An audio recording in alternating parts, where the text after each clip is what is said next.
Si ses mémoires, Spare, le suppléant en VF, semblent être dédiés à sa mère, Diana, qui lui manque tant, et à son épouse Meghan Markle, qui l'a visiblement aidé à se sortir de ses plus profondes angoisses, le prince Harry n'oublie pas son père Charles III et son frère William.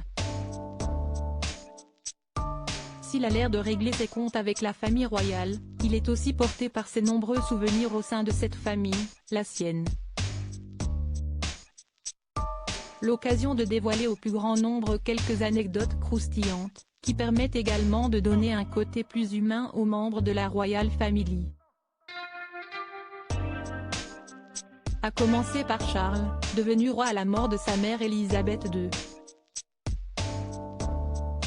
Notamment lorsque le duc de Sussex révèle un exercice quotidien du monarque, en caleçon, qu'il tient loin des yeux de tous. Si est en évoquant Balmoral, Écosse, que le prince Harry a ce souvenir.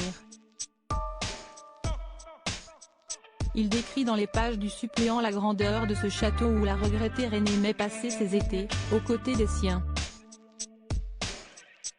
Au deuxième étage de l'immense bâtisse, après la statue de la reine Victoria, les choses se compliquaient un peu, écrit le prince Harry. Les portes étaient toutes identiques, les pièces enchâssées les unes dans les autres. Il était facile de se perdre, peut-on lire.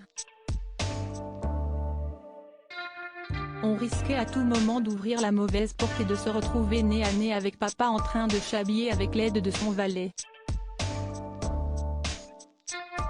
On l'entendait implorer derrière la porte mais si est une autre situation qui aurait été d'autant plus gênante à vivre pour le prince Harry, s'il s'était trompé de porte à cette époque.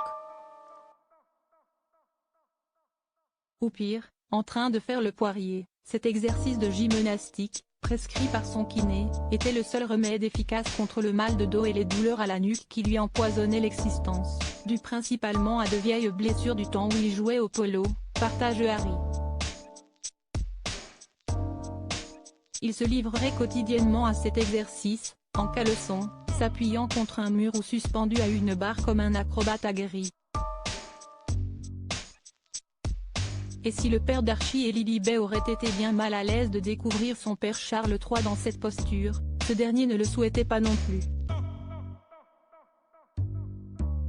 À peine avait-on posé le petit doigt sur la poignée qu'on l'entendait implorer derrière la porte, « Non, non, n'ouvrez pas. Par pitié, mon Dieu, n'ouvrez pas », fait savoir le fils cadet de Charles et Diana.